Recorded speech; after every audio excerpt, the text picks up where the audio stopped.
Okay, guys, thank you so much for joining me on tonight's Ask Me Anything, We the Governed Ask Me Anything live stream.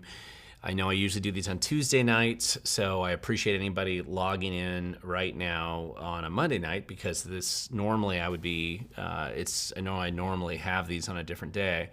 So I appreciate anybody doing that. It's kind of an odd time for me to be doing this, and I just had a scheduling conflict with Tuesday night. So I appreciate anybody logging in now, and for you watching this live stream after the fact, I'm sure we'll have a lot of good questions. We usually do. A lot of people seem to jump in and give us some pretty good questions.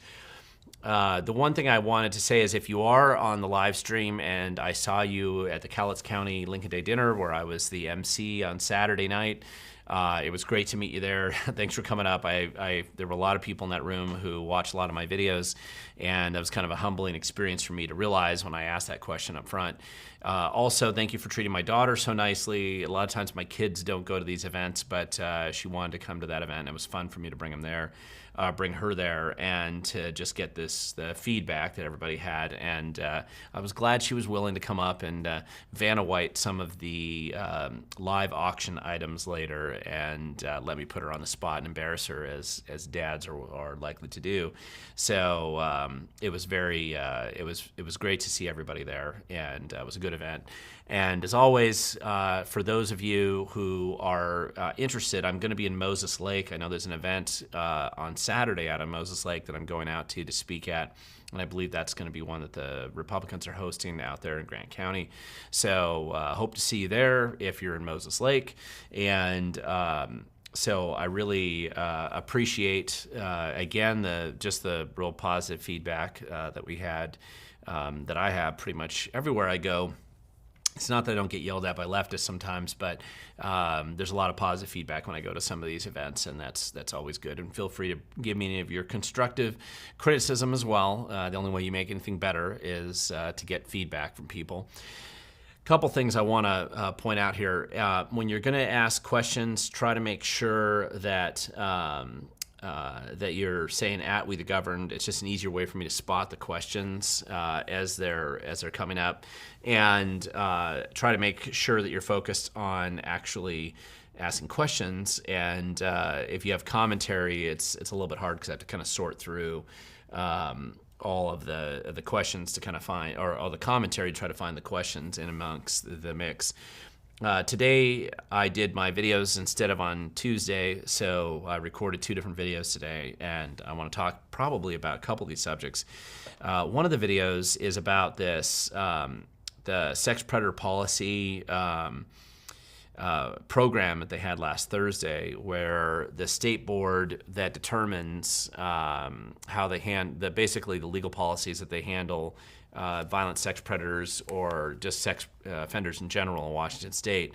And the proposal that they were considering on Thursday that basically was terrible, and I don't think most of the proposed ideas are going to go through, but they had some terrible proposals at this board meeting. And there were a number of people from the public that could log in on the Zoom meeting. I think there were about 20 some odd people that were paying attention. But the proposal was so bad that you saw the Attorney General Association from around the state, 37 different states and territories of AGs, both Democrat, mostly Republican, but there were a few Democrat AGs there as well, who wrote in a very strong response talking about why those proposals were terrible. And they included things like trying to conceal the sex registry from the public, shorter sentencing, less restrictive sentencing, releasing violent sex predators in the community without letting them know, et cetera, et cetera. I mean, it was really, the proposals were terrible. There was nothing redeemable actually about these proposals at all. And so it was good to see that I think most of the board probably rejected that, but it's more troubling to see that that Inslee's appointee, especially the leading guy on this board, seemed to be, he's a defender of violent sex predators. Why would you have that guy on that board? I mean, that's really a significant concern that I would have, especially if he seems to be directing the policy discussion. Secondly, Bob Ferguson's name was not on that list of AGs who were concerned about this. Bob Ferguson, at every level so far that I've been able to see in the state, seems to be endorsing this early release, secret release, state-funded release of these violent sex predators back into the community, and doing it in a way that's sneaky and gets them next to kids and allows them to prey on more victims. If there's one thing that the Attorney General, Bob Ferguson, has certainly not done, it's tried to reduce crime in our state. At every level, he seems to be focused on making violent crime and difficult crime much more common. Now, he'll certainly want to reduce your ability to defend yourself, and he'll certainly spend a lot of time destroying records at the AG's office so you can't figure out just how dishonest and corrupt some of his attorneys have been. But when it comes to crime, he has definitely been a strong promoter of violent crime in the state, and that's a big problem. So I think that's it's really worth exposing, and it was very helpful to a lot of the good people who did sign on to that. And also, I appreciate the fact that all these AGs, real AGs that aren't as pro-crime as Bob Ferguson is, were actually willing to get involved and engaged and clearly standing up against these ridiculous proposals. One thing I made very clear, I think, in my video is the reason why I thought that this is really worth pointing out. Washington State is the state where the whole idea of making a sex offender registry and making that accessible to the public and making it very public, that idea came from Washington State with the 1990 Community Protection Act. And the significance of that was that you had parents of kids who had been significantly victimized, either murdered or mutilated or significantly harmed. Those parents led the charge on pushing back against the governor at the time, a Democrat, requiring and drive. They were the driving force really behind the Community Protection Act of 1990. They were known, a group of them at the time were known as the Tennis Shoe Brigade, and they were bringing out, they would go to the governor's office and they would dump a pile of shoes, one pair of shoes for every victim of violent crime in the state or sex offenders in the state at the time. They would dump that on the governor's, in front of the governor's door, and so that became part of their protest. You don't see that so much in the media today. They try to kind of cover that up, but at the time that was a big deal, and that's why we got the Community Protection Act. That's why Washington State was the first state in America to actually require sex offenders to be publicly identified and to keep a registry and to make it so that people could know that if that person moving in next door to them was a registered sex offender, at least the families and the parents in the neighborhood would know. The red states of America all started to imitate Washington after that. So all the policies you see around America, they were mostly modeled off of what Washington did in the 1990 Community Protection Act. Similar to that was Washington State's 3 Strikes and You're Out law, which was actually passed by Citizens Initiative. That started here. And so I really think that the reason why you see these left-leaning groups and these pro-crime groups so active in Washington is that the pushback against violent crime, much of that really started in our state. And so because of that grassroots-driven movement from back in the 1980s into the early 90s, started here in Washington, I think that the left feels that if they can come back in and institute pro-crime policies here, they can kind of kill it where it started, and then with the assumption that that'll spread, as it inevitably will, to the other states. So that's why I think you're seeing such a big push, and that's some of the issue that's going on. The other thing that that's going on right now is that I wanted to talk about. This is very, very current because you may not have noticed there's a big problem with the King County elections, and specifically with the primary elections. I did a video about this one as well, and I'll probably launch this Thursday, I would guess. So I don't know, maybe the story will change a little bit more between now and then, but essentially it's about the King County Elections Department down in the Renton Tuckwell area. They kind of have one building there, and what people don't realize, in fact, this is a good example, the quantity of ballots that get counted at that one building every year is quite significant, especially when you have a relatively low turnout primary election, as we did this year in Washington State. We had about 28% of the population, or at least 28% of the registered voters, participate in the primary. And of those ballots that came in, 37% of all the ballots in the state of Washington were sitting there in one building, the King County Elections Office. There were about 1.1 million ballots. There were about 400,000 change that were all in King County of those ballots for the primary election in August of 2023. One of the election observers in King County, Dave Griffith, happened to notice there was something wrong. And when I say something wrong, I mean, if you've ever been an election observer, we don't have an election day, so we have these election weeks. And so observers are coming in at different times, theoretically from both parties, but in King County, it's mainly the Republicans are trying to pay attention to the kind of house of mirrors that they have set up there. And so he was coming in. The workers that work there know him well. He's been an election observer for many years. And so he came in and he saw two people that he didn't recognize, that weren't employees, weren't regular employees anyway, of the auditor's office. And he started asking around, and he saw them in this the room where they keep the servers on the tabulation machines. And so he rightfully and he asked around what was going on. They mentioned something about a server being down. So he started filing records requests because of that observation. One guy paying attention as an election observer. Those record requests led to the exposure of the fact that the King County Elections Department decided to swap out their primary server, the main computer that's involved in tabulating all of the election results that are happening from as they run the ballots to the machine, that collects them all there and then that's what tells you what the results are. Literally, this was July 17th. The election's just coming up a couple weeks away, but they're already starting to tabulate, they're already starting to get the server ready, and they'd already done the test, observable test on the previous main computer, the main machine that was there. They call it a logic and accuracy test. But that doesn't matter because that machine has apparently failed, and so they replace it with this other one, which they apparently didn't do a logic and accuracy test on. Now, that came out through records requests. Julie Weiss, who's the elections director in King County, is denying. She claims that they did do a logic and accuracy test, but she won't provide evidence of it. Keep in mind that when she does those types of tests, they're supposed to notify election observers so that the test can be observed.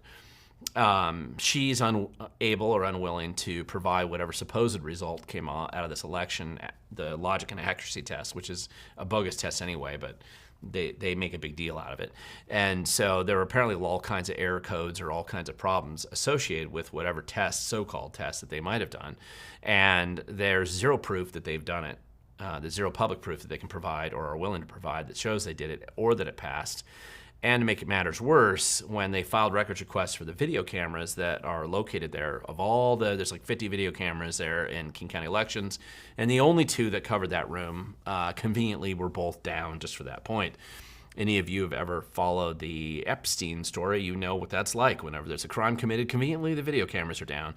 And King County Elections, in an effort to prove that they deserve the nickname, the Fraud Factory, Julie Weiss, the King County Elections Director, clearly decided that she was going to make sure the video cameras are down, there's no evidence. And as the Republicans were pushing for more documentation as to what's going on, she lawyered up and decided that she's not going to provide anything and that you can't make me. Interestingly enough, the state auditor and the Secretary of State, who certainly could make her provide this, both of them have decided that they're not going to require this information either to find out what's going on, and they decided that wasn't materially significant. Now, if the primary computer that supposedly tabulates 37% of every single ballot in Washington State in August goes down, and you replace it with a piece of crap that's not been tested or validated, and you can't show any evidence that you did it, how is that not materially significant? And if that's not materially significant, exactly what would be? A question that she refused to answer, and the AG attorney, of course, involved the Secretary of State, won't answer either, and so they are running out the clock. And the reason why they're running out the clock is that 90 days after the election, because it wasn't a federal election, it was just a local election, she'll have the ability to shred everything and throw everything in the dumpster and conceal anything that they did. So they're only required to hold that stuff for 90 days. And so obviously the next step is for the King County Republicans, the state Republican Party, whatever is involved, to get it at court injunction and then start to go down the road to probably force them to do some kind of manual recount. Who knows? Either way, it's high drama created by Julie Weiss, who apparently is the greatest conspiracy creator in the state. I mean, if you want to know why there's conspiracy theories about elections, just look at Julie Weiss. She creates most of them as King County Elections Director, and she's trying to convince us that just to trust her, because even though she's unwilling to show any evidence that anything she says is true, they are striving as fast as they can to try to delete and hide the screwed up nature of what is going on there. So I think that it's certainly worth looking at the story, I think that you've just begun to see the story. Obviously, King 5 News will try to cover it up. Chris Ingalls, for some reason, has become just thoroughly corrupted when it comes to stories like this, so I'm sure he'll never do anything honest about it. Seattle Times, they aren't going to do anything honest about it, too. They've been given their marching orders, so none of the traditional media is going to cover the story, but I think the story is going to come out through other sources, whether that's some of the radio stations where people actually still care about the truth, and some of the other sites. So I did a quick video on that today. I think it'll be useful, and we'll see where that goes. So let me just get to some of the questions that people have already posted up here. By the way, I'm going to probably try to end this live stream pretty close to 6:30. I have a Zoom meeting I'm supposed to get on tonight. It's always something. And so bear with me here. There was a question about, the first question I had actually was from Pablo. Do you know of a podcast that covers Oregon, a We the Govern podcast, I'm assuming. Also, have you met the host of News for Reasonable People? I did respond to you because it was kind of before I went live, but I don't think I've done any podcasts that cover Oregon too much. I've referenced it a few times in a few different stories that were more specific to that, like the CRC bridge crossing issue and some other issues. And I don't know if I've met the host of News for Reasonable People. So who I could have, I just don't know. So sorry, I know that's a pretty useless answer, but that's my knowledge right now. I wouldn't mind covering stories from Oregon. I think we have to. Oregon is a kind of Portland's trying to become one of the worst cities on the West Coast. It's kind of a competition between Portland, San Francisco, and Seattle. And so as these three cities try to see who can crater first and destroy their community the fastest, it's worth just looking around and seeing this, finding out what's going on there. Jason, you had a question here. Thoughts on Judge not granting injunction on the mag ban, stating magazines on arms can't block it because of quote-unquote democracy and didn't want to consider any evidence otherwise. I am not sure which one you're talking about there, Jason, which case. So clarify for me later on. I saw the federal case in California that was really devastating on the magazine ban down there, devastating for the bad guys, So those who want to take away your freedoms, that case obviously upset Governor Newsom so much that he's attacking the judge, which is kind of funny because whenever a judge does something insane and we point it out, then the Democrats always say don't expose the bad things the judges do, right? That's attacking democracy. But when a judge does something truly insane and they support criminals or support corrupt politicians, then you can't say anything about them. That's the Democrat theory right now in this. But clarify for me which case you're actually talking about, because the one out of California, the federal case, looks pretty strong to me. Let's see. Julie, you had a question about your Lacey Precinct 308. Can't answer anything about that. Don't know. Jane, you had a question. What is it going to take for Washington to oust these tyrants out of government? Well, I'll tell you one thing it takes: a lot of people to get more involved and engaged. Sometimes it doesn't take as much as people think. The same people who said that there was no point in voting back in the early 90s are the people who didn't bother to help. But nevertheless, you saw that big turnaround in Washington State in 1994 where they did boost almost like it was the biggest turnover of incumbents in the history of Washington State. Actually, it was one of the strongest turnovers of incumbents in the history of in America. And those things can happen again. It really depends on how crazy they go and how many people wake up. And so there's a lot of, it does take getting involved. I'm sorry. If you sit back and just want to hide and cower in the corner, then you're useless, you don't matter, and you're not going to achieve anything. So to get more involved in that, you have to get out there and get engaged. Cristiano, you got a question here. Okay, wait a second. There's another question for Jane. I really like Washington, the people here, but they don't want to engage in any discussions that may offend people. That's pitiful. Why tiptoe around people who will find any reason to be offended? Great question. That is a good question. I think that that whole Seattle nice kind of image that does seem to be a cultural thing in Washington and the Pacific Northwest in general. There's a theory out there that in areas of the country like Minnesota and other places where you had a high concentration originally of Scandinavian immigrants, there's a cultural tendency to avoid conflict. And so the belief is that that nice kind of demeanor that you automatically kind of have is a perfect opportunity for the left to come in and push this crazy stuff through, and they're able to get away with more crazy stuff because people aren't willing to push back on it too much.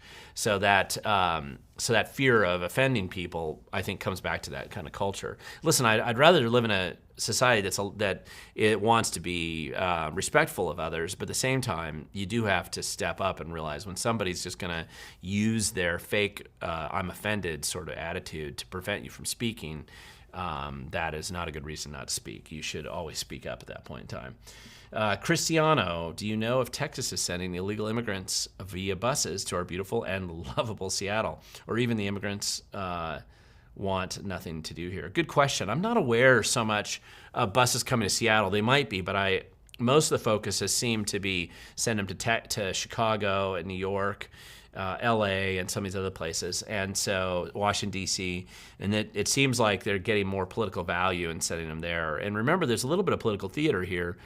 Seattle, of course, has put itself into the same category as those cities by saying that they're a sanctuary city, which is just a virtue signaling statement made by people who don't actually want to follow through on it, because it felt safe at the time probably in Seattle to pretend like they're going to be a sanctuary city.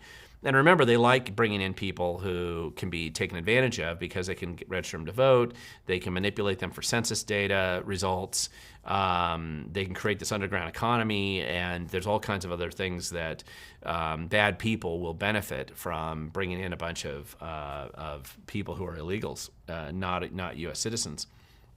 And so they didn't really expect somebody to take that seriously with the massive volume of the collapsing southern border that's going on.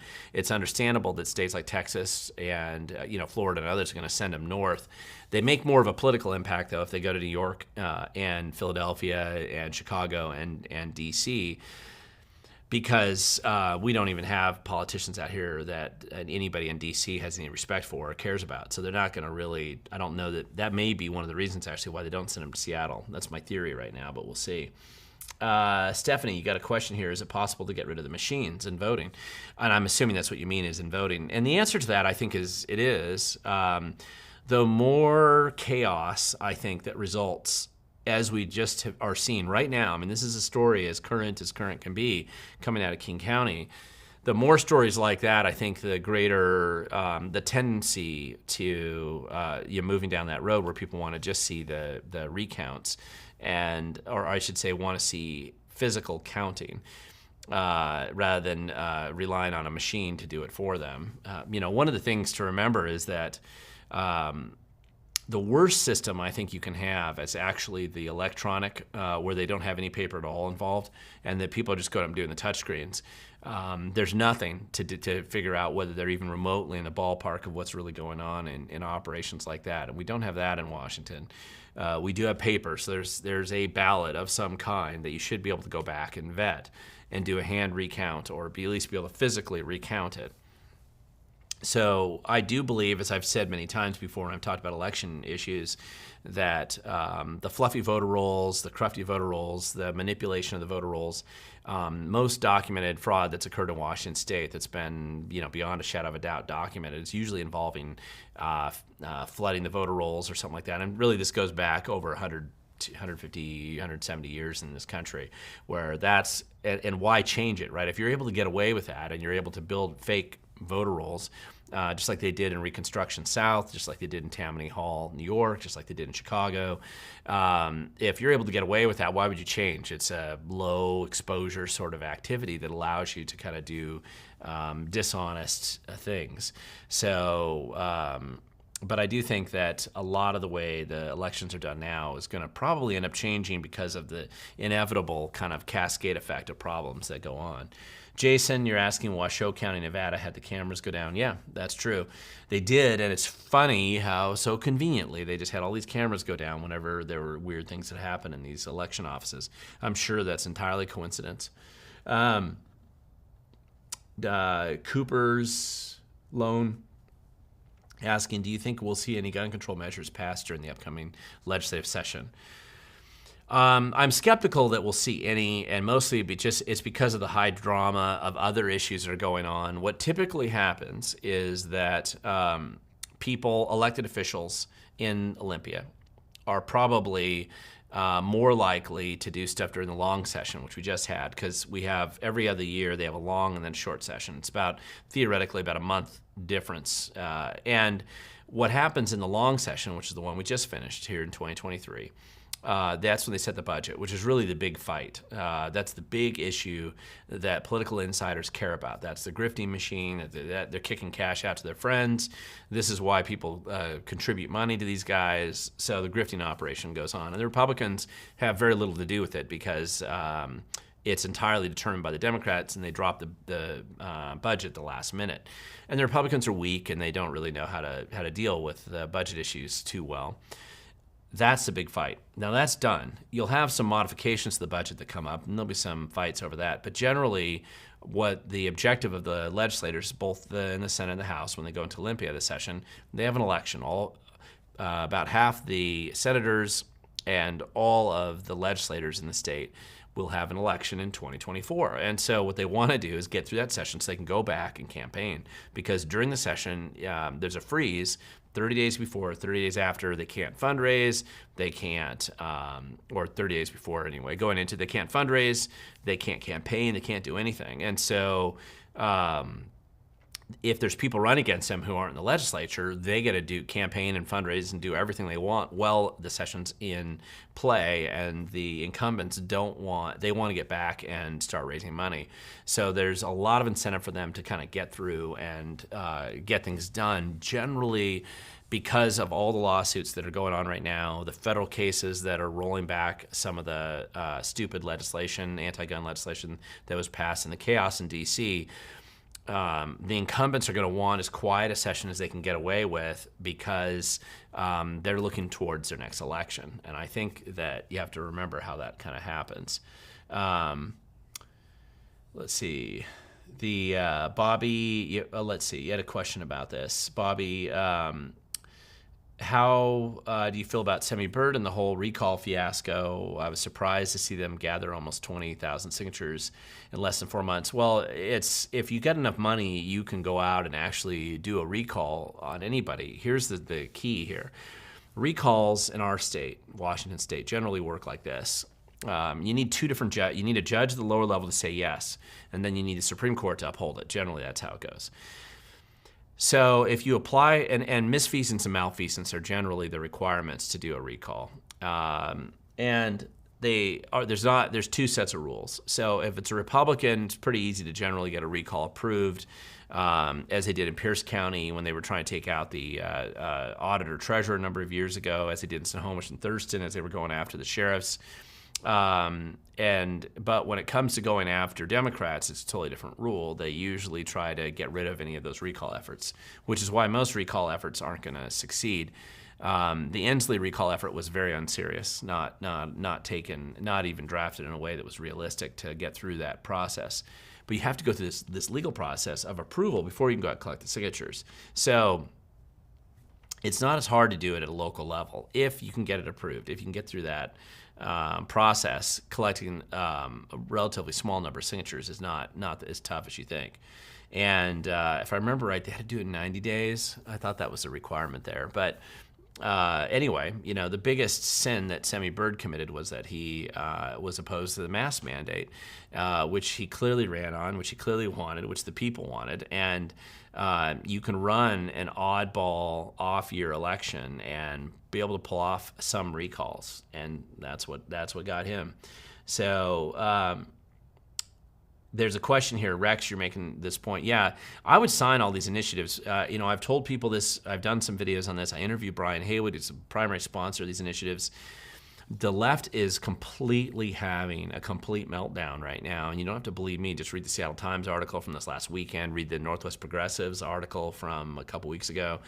They are melting down over these initiatives. There's literally nothing in the state of Washington that's happened in the last 6-7 years that scares them more than these initiatives right now. And the main reason is that they thought they had put the initiative genie back in the bottle when Bob Ferguson crucified Eyman and basically took him out of the game.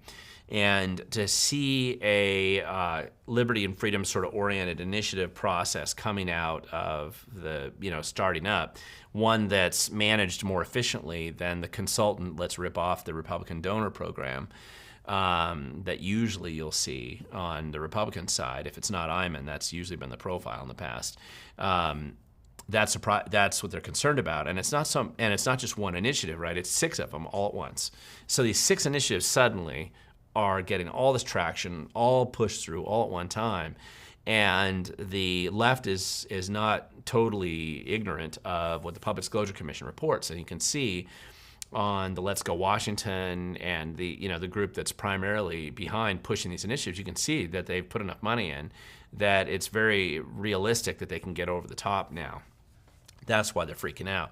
And it's very important to get those initiatives, get everybody signing them, get as many of them turned in as soon as possible, and it's very exciting to see it. Obviously, I did a video about the Yakima mayor trying to harass and shut down the people that she doesn't like by calling 911, wasting resources, which is just typical. And that story's gotten really big.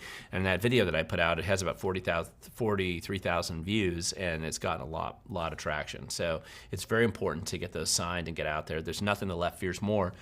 If for no other reason, then they have to spend next year a lot of resources probably trying to defeat them, especially the 4 tax ones, and then the parents' rights one. That's another thing that they certainly hate. So that's a pretty big deal. And Jason, I see that Brombach versus Ferguson. Okay, I'll have to look that one up and make sure that that I see better about what's going on. Let's see. There's a story from Zoe, a free spirit out of Blaine. Love Blaine. I've spent quite a bit of time up there. I once helped some volunteers collect signatures to get a couple of initiatives on the ballot up there back in the day before the city council decided they didn't want to do that. But I love Blaine. I've spent a lot of time up there over the years. So I don't know about the disabled guy arrested and charged with disorderly conduct for refusing to wear a mask. I'd like to know more about that. If you can, send me an email on that one. Glen at wethegoverned.com, Glen with one N. Please send me an email on that. Let's see. Somebody there's talking about the buses in Spokane. I'm presuming you mean buses from Texas. I don't know. Let's see.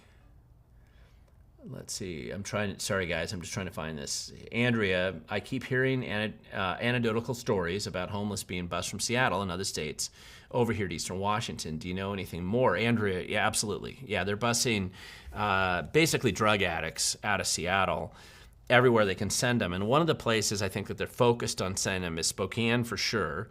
Part of it's that Spokane is kind of like this island of insanity in the middle of from the Democrats' perspective, where they're basically they have one legislative district in Eastern Washington, and they're desperate to get more because otherwise most of their legislators are concentrated kind of in the Seattle area. And so as they've got battleground districts that where they can lose legislators, and in some districts that have become more conservative over time, like the 35th and the 19th.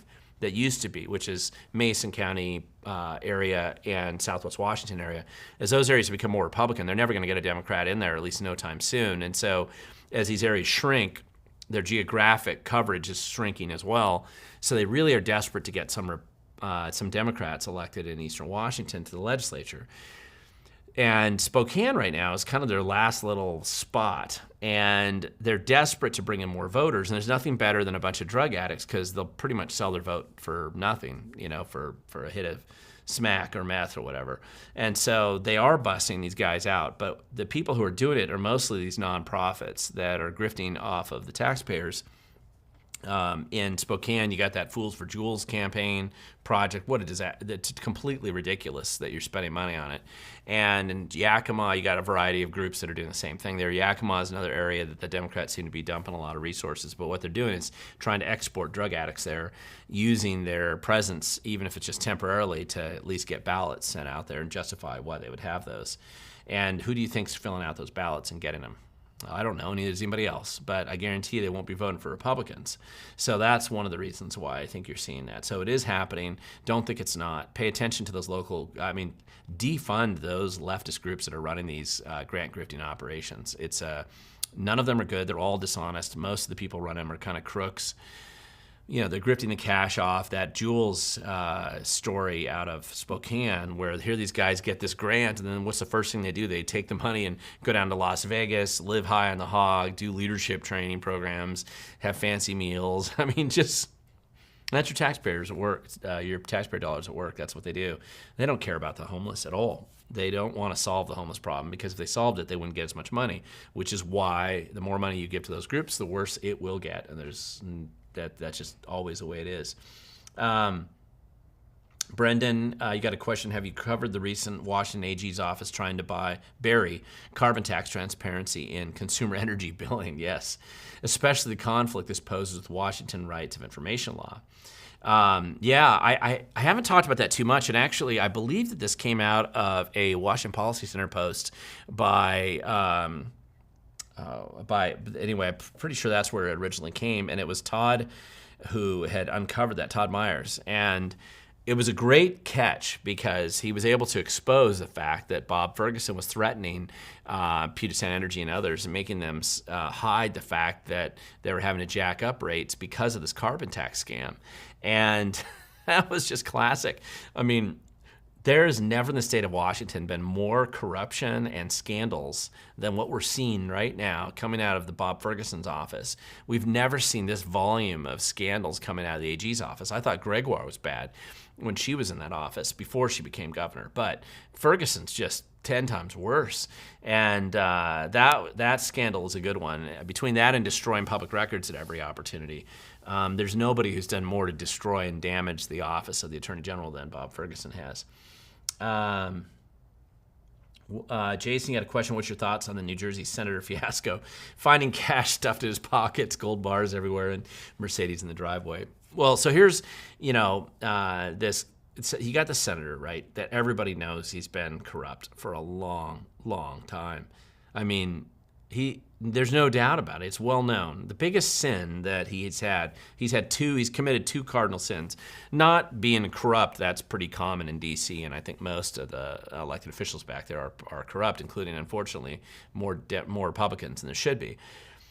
His problem is that he's so obvious about it that it's become embarrassing, because he was just so open and corrupt. Usually you want to be a little bit more subtle about it. Same problem the Bidens are running into is that open corruption so big and so bad, that's so obvious that the sin is really, it's number one, getting caught, and number two, just being so open and easy to catch you for it. It's amazing that they even, and let me back up that. His second sin is he's opposed the Biden administration on a couple of policies. I don't remember what they were now. I'll have to go back and look at it. But there are a couple of policies that he opposed the Biden administration on. And so I really think he's being thrown under the bus because he's been so obvious, not because he's alone in his corruption or his problems, right? But he's just they decided that this is the guy we're going to throw under the bus and pretend like we actually care about corruption. So tough luck for him. Doesn't mean he'll even be found guilty, by the way. He may find another. He's already been down this road once, so he's just lawyering up, and he's going to be fighting to stay there. And he's been elected once before, even after the last corruption scandal for him. He's just so bold and open and obvious about it that it's just ridiculous. Paul, you got a question here about. Let's see. Let me back up here for a second. Think they'll finally give Yakima the international airport too, or just the homeless people teaching Washington? That's funny. Yeah, they're mostly sending homeless people back there right now. Is there any hope for Seattle to turn around? This is from Paul. Sure there is. Listen, I lived in New York City in the pre-Giuliani days. I know what it's like to live in an urban environment that has got as close to anarchy as you possibly can have. There were thousands of murders, over 2,200 murders my junior year or sophomore year in college, and then 2,100 my junior year, and it was terrible. Every year I was there, of course, was bad, but it was so chaotic. It's hard for me to really explain to people who live in the Pacific Northwest.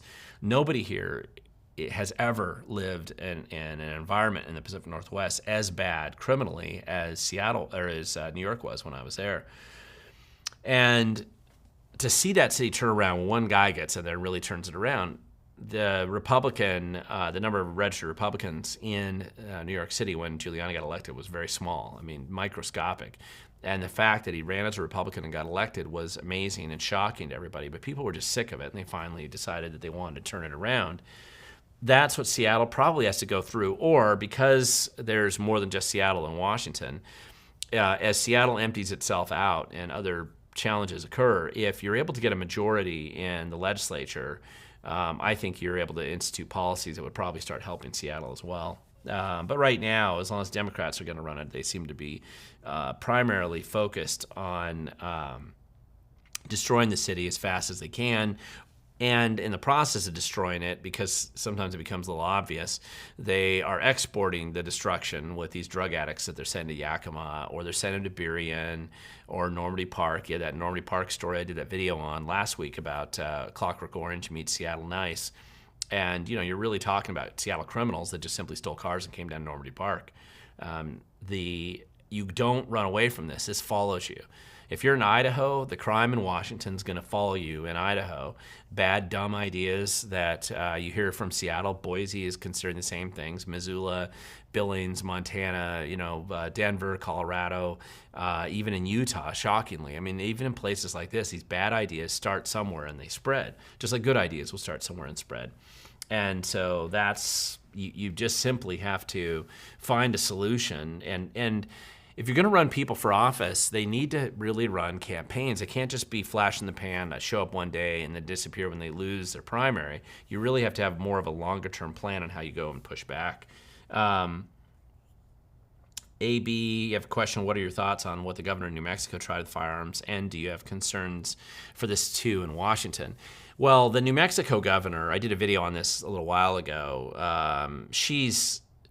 She obviously became the butt of jokes nationally and really angered the Democrats by jumping ahead of them, right? This is somebody who decided to just leapfrog ahead of them and go to where they're trying to go, which is a ban on the ability to defend yourself. And it was so tossed back at her so strongly, so quickly, that I think she had to backpedal on it. And I don't have those exact concerns for Washington. I don't think that's exactly what they would do. I think that what they would probably try to do is they want to go incrementally down this path. They'll take leaps forward, right? Just like in China, great leap forward. They'll try those things, but then I think when it doesn't work as well, they backpedal and they try to get stuff in play. Remember, one of the reasons why Bob Ferguson pushed so hard for gun control isn't because he really cares or believes that much in it. I don't think he does. Bob Ferguson cares about himself. He's just another corrupt politician, just like most of them, but his highest priority is himself. He's narcissistic and obsessed about power. And so generally, the Democrats had a lot of incentive to not do anything to help the gun control program because it generates a lot of pushback at the grassroots level. And so they didn't do anything for many years. But Bob Ferguson is cultivating support with the billionaires like Nick Hanauer and Bloomberg and these other guys that basically fund these anti-gun programs, operations. And so eventually they are going to leverage that support and say, listen, the only way you're going to get our support and money is if you finally push through one of these programs or something for us to hang our hats on. Ferguson actually has a little bit of incentive not to really do it well, because if it's never really solved, their final solution that the Democrats have, which isn't good for you and I, if they don't get to their final solution, that's kind of nice for Ferguson because he can keep milking it to get more contributions. That's what the Democrats have generally done for the last 20 years. However, now they've been I think they felt like they had to jump on this, and so they've done some of these things. Now some of this stuff rolls back as they lose court cases, as the federal government rules change, as legislative, as different other things change. I think sometimes they get back, and of course as crime gets on, as more Democrats get harmed by criminals, and there's dozens of them every day, and hundreds over time here, thousands over time. Then that probably that's going to start moving ahead and making it harder for them to do some of these issues. Stacy, you got a question, thoughts on semi for governor? listen, I just saw Semi in Cowlitz County last week, or Saturday, and I was the MC at the event, introduced him there. He did a great job speaking. My daughter, who's not old enough to vote yet, and won't be old enough to vote in 2024, she really liked him. You know, it was interesting to see the feedback. I like bringing people that don't necessarily know him to hear what somebody has to say. Obviously, the main thing is that we get somebody different in there than a Democrat. Ferguson is just the face of evil and corruption. I mean, there's no evil that he won't commit if he thinks he can get away with it. So as long as it promotes himself, I think that's what he'll do. So Ferguson's probably the worst guy you could get into governor.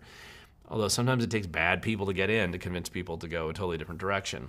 Right now, you essentially have Semi Bird and Dave Reichert running. The insider traditional money is probably going to be on Reichert because he's been in Congress a number of years, has a pretty big funding operation through them. I would expect him to get kind of a lot more of the traditional money. Semi Bird's been doing a lot of work to organize the grassroots around the state. And so he has about 11 counties, I think, that have officially endorsed him, Republican counties. So in the end, it's about who can get the most people out next August, and that's the way it is. You'll also have the Republican endorsement event that they're going to have in April. That's not what they call it. It's a convention. It's kind of like a convention that they're doing, and they'll be endorsing some of their candidates. And these candidates, where in these races where you have a bunch of Republicans running, and when they do that, I think Semi Bird will be pushing hard for that. Reichert should be pushing hard for that. I don't know how much weight that really carries, but the Republican Party is going to want to do it to try to narrow down that field so that they don't have the usual Republican scenario where they flood the zone with everybody in the world who thinks they can be governor, and then no one gets through to the primary or through to the general. With the top two primary system, that's a concern, so that's why they're going to do that. And so anyway, we'll see how that goes. Semi just needs to keep campaigning. That's what it's all about. And he's out there. I see him a lot. I see him all over the state. Jason, question, can you do an interview with Joe Kent and the AOC plant he is running against? Well, I don't know which AOC plant. If you're talking about the Democrat in there, she probably is surprised that she was elected. She certainly, but it'd be fun to interview Joe, actually. We'll see. Let's see. With all voting problems, don't you think that the root problem is universal suffrage? Universal suffrage is progressive. No. The root problem. I guess what you're saying is that, we have essentially a lot of people voting. I mean, our state registered everybody to vote. Theoretically, only U.S. citizens can vote in Washington State. I think that's still true. The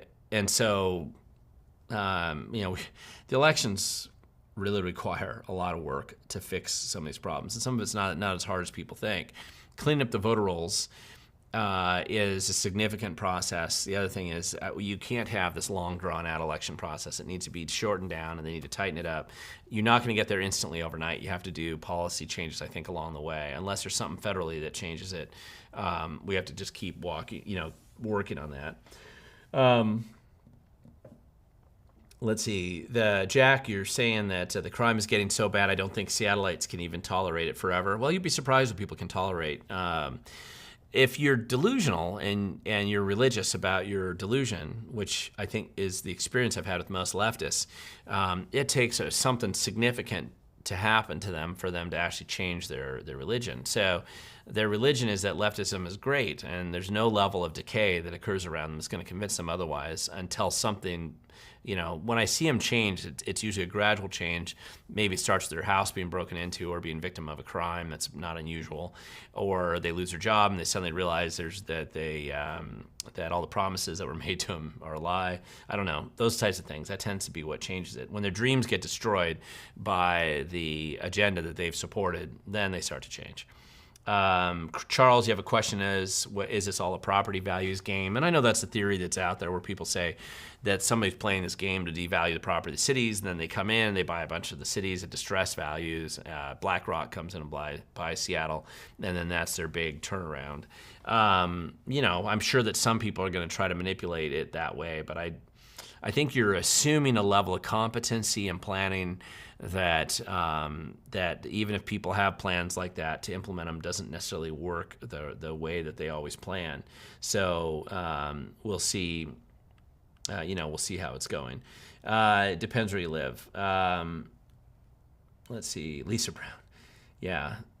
It's Wooly. Yeah, I know. I've filed complaints against Lisa Brown. I've caught her breaking campaign finance laws out there. She would be a nightmare for Spokane. If you want more crime in Spokane, you should elect Lisa Brown. Let's see. Jason, you're asking, in your opinion, does the gun ban passed last year ban all semi-auto rifles? It seems like it captured lowers and parts and shotguns and threaded barrel handguns. I don't know. I mean, gosh, I think this whole thing with the gun control bill, especially with legal decisions that are coming out, the California decision that came out right now clearly indicates that the effort that Bob Ferguson has pushed through in our state is also illegal. Where that goes and how that's going to be enforced is a separate question. Remember, it was Reagan who actually passed the first, semi-auto ban that we ever saw nationally. It was nationally. Every state was affected by that. And that was a disaster. I remember that. And it didn't work and it failed. So I think that we're probably likely to see a lot of these things fail as well. But the panic on the left is interesting. There's a level of manic sort of behavior that I see coming out of these leftists that I don't see so much. So we'll just see how it goes. Average Geek Joe, you're going to watch the PDC this Thursday. I hear a big enforcement case at 11 o'clock. Actually, I think I'm going to be there in person. I don't know if I'll wait till 11. I'm going to definitely be there. Or my plan right now is to be at the Public Disclosure Commission on Thursday. I'll be testifying. As people probably who watch me regularly know, I filed a lot of complaints. I have a lot more to file, but I kind of needed to give the PDC, the Public Disclosure Commission, a little bit of time to kind of process the ones that I already filed. And so they're just about done processing a bunch of them that I filed, and so I'll send a bunch more their way once they kind of get some balance. So I'm going to go in there and talk to them about that, and then some comments and observations that I had. So Jason, you have a question there about do you think the Illinois gun ban challenge will be successful, and will the Supreme Court take it up? And I think it should. I realize there's some setbacks in lower court, but the bigger groups that are pushing the federal challenges, most of them have pretty good attorneys on them. Not all of them do, but most of them do. And so I anticipate the Supreme Court probably will take that one up. That one seems to be significant enough, particularly because of the way that decision was made at a lower level. And obviously, all these states that are run by leftists are trying to disarm you and make you an easier victim for criminals. They're trying a lot of different things, but I don't know that, as those doors get closed to them, they might, come back, regroup, try something different. There was a question I kind of missed here earlier. Gregorius mentioned a question about how can we, Freedom and Liberty voter, use the Washington online ballot to get Freedom and Liberty voters to vote, i.e. vote harvesting. Well, the online ballot is a different thing. Ballot harvesting is really twofold. What the left generally does, and ballot harvesting is illegal in a lot of states. Washington State's not one of them. In our state, it's perfectly legal. And as ugly as it looks and as strange as it seems to people who care about liberty and freedom and being responsible for yourself, ballot harvesting means you go out and you set up a ballot drop box in a friendly area, or you have ballot parties where you're filling out the ballots. The left does this a lot. The left spends millions and millions of dollars every election cycle collecting these ballots, making sure they have all the ballots there, making sure everybody fills out ballots. If you've ever been to one of those, I've sent people to them a number of times. I have friends that have gone as well. They're there trying to promote the left-wing candidates and to get really low information voters, people that don't know anything, to fill out those ballots the way they want you to fill them out. So they try to educate you about the people they're selling you on their people. Then when they feel like you probably filled it out the way they want it, and you fill it out, they make sure they collect all those ballots. Now, presumably, if they know you didn't fill out the way they want it, maybe your ballot's the one that ends up in the round file. I don't know exactly. there's a lot of other ways, a lot of games that can be played. But meanwhile, they collect all those, and that's what they deliver, and that'd be harvesting. You're collecting all those, and you're delivering it to the auditor's office. That way, they make sure that that they get those, that their ballots in. Essentially, what the Republican Party is starting to do now is to do the same thing, just like the Republicans did in California. I don't know that you're going to out-harvest the lefties, but doing something is better than doing nothing. And so they're going to try to gather a lot of those ballots that they know are from definite conservative voters, and they're going to go down and submit those ballots all at once in batches the same way, making sure that they don't find a secret stash or get lost along the way. And that the post office, which has had a lot of problems, that they don't lose your ballot conveniently or somehow it ends up in a ditch or whatever other problem that they would have. At least theoretically, if they give it to the auditor's office, you can at least have election observers there paying attention to how the ballots are handled and what's happening to them. The other part of ballot harvesting, I think, that's not appreciated as much and people aren't paying any attention to that we should, is outside of like post offices, apartment complexes, and these group mail, public mail sort of facilities, because of the slipshod and just really marginal way that these auditors handled their voter rolls, they're blowing these ballots out like confetti all over the place. And so there's a lot of bad ballots that end up showing up in those boxes.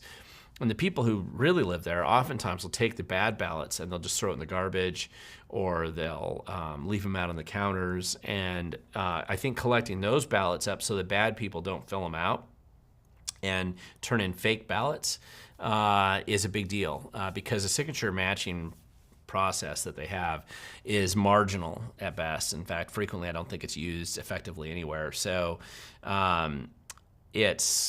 it's pretty absurd the way things have gone. But if you can collect a lot of those ballots, you're at least removing, tens of thousands, maybe hundreds of thousands of ballots that would otherwise be potentially misused and filled out incorrectly. I've had people give me stacks of ballots that they found in homeless camps in Federal Way, for example. And so if these ballots are just being thrown out there so slipshod, there's nobody there, what's to prevent a drug addict, from going around and working the mailbox just like they do the garbage to pull out stuff they can recycle? Those ballots are probably worth something. So I bet they can come around and sell them to people who are willing to buy them and then do something dishonest with them. So if we are wise, we're going to make a strong effort to gather those up so they can't, make it worse. Universal suffrage means people who don't own property can vote. Yeah, the Founding Fathers granted only property owners the right to vote. That's true.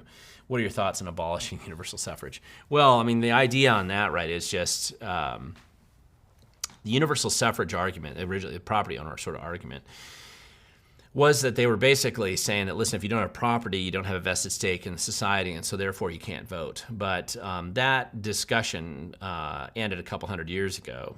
And the question is what property and what constitutes property, and it became you had the polling tax, you had all these other issues that had come up back in the day, and most of those things got tossed out long ago. So I think that you can start with a couple of things. Number one, make sure they're real, make sure they're U.S. citizens, make sure they only have one ballot, make sure you keep your voter rolls clean. That's a good start. If we could start with there, then we can see where it goes from there, but at least start with that. Jason, you had a question in 30 seconds. Identify one accomplishment Patty Murray, our senator, did. It seems, she's just a terrible person. Listen, Patty Murray was voted by federal staff back when they used to do this. They don't do it now because it's too embarrassing. But back when they used to vote who's the stupidest senator in America, federal senator, and Patty Murray always won that vote year after year after year. She's known as just a complete buffoon in Washington, D.C. by people who actually work back there. And so it's absurd and ridiculous that that we have somebody that useless as our federal senator. But that's her. There's really no accomplishments that she's had in office.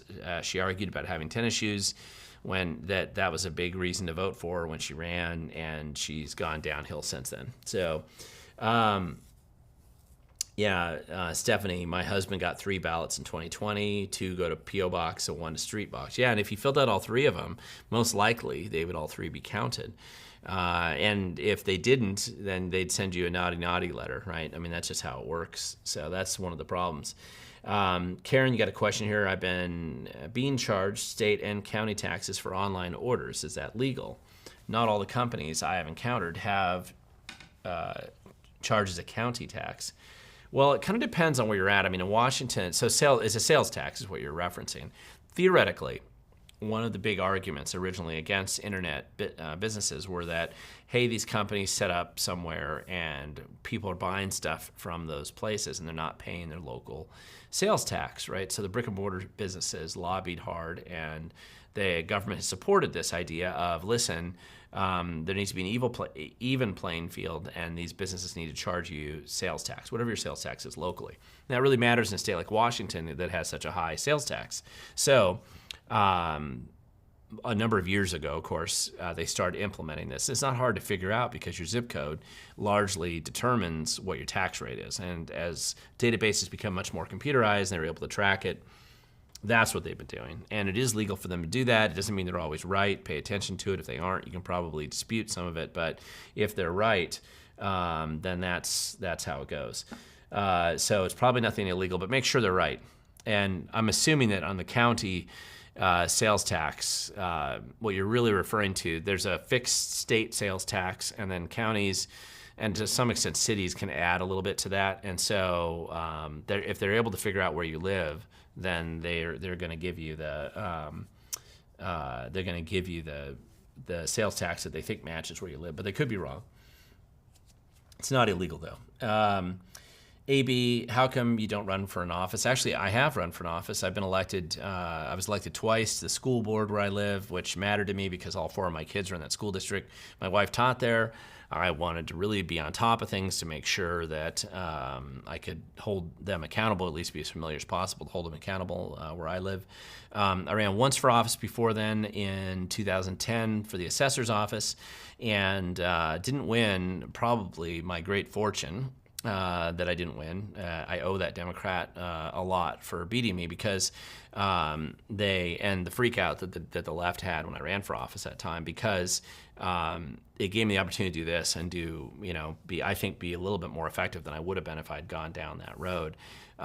So right now I don't have any plans to run for public office. I'm serious about that. I don't really have any plans to do it at all. I'd like to help other people get elected, good people get into office, and hold them accountable when they get in there.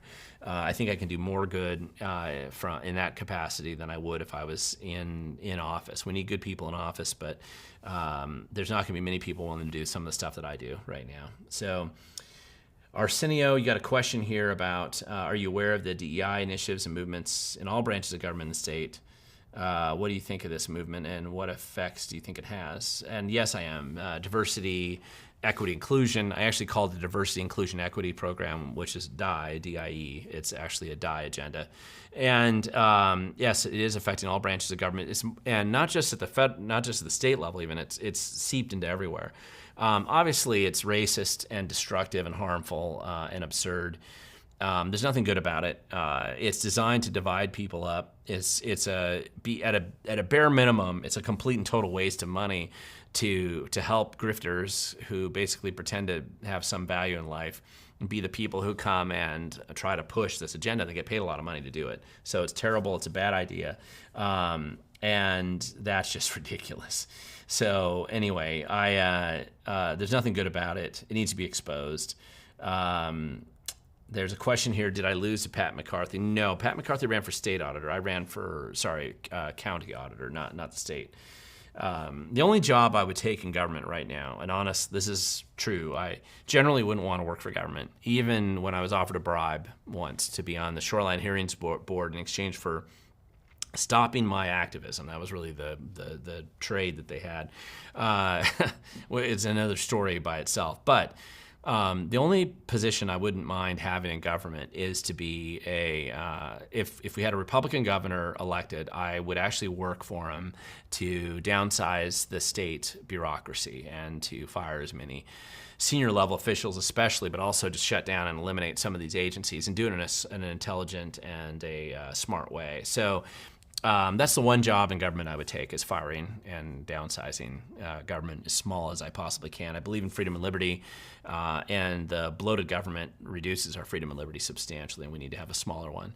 So with that, I'm going to wrap this up. Mainly, I'm wrapping this up because I have a Zoom meeting that I'm already late for, and I told him I'd be late for it, so it's not the end of the world, but I do have to jump off and do the Zoom meeting.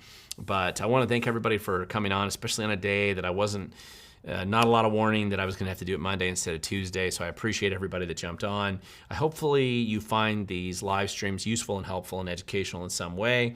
I would love to see more questions. If you have other questions in the past, just think of it for next time. I anticipate doing this a week from tomorrow, so next Tuesday. I'm trying to generally do these, I think, around 5:30, and we'll do our best to try to answer your questions then. And until then, make sure that you pay attention to what's going on in local government. Somebody has to, and the agencies that we've set up to supposedly watch them are clearly not doing their job and never will, as long as we have some of those people who are holding those positions now. So if you want to make a difference, starts with you, starts with getting organized locally, starts with showing up. As I always say in my videos, the future belongs to those who show up. Thank you for everybody who showed up tonight, and we will see you next week.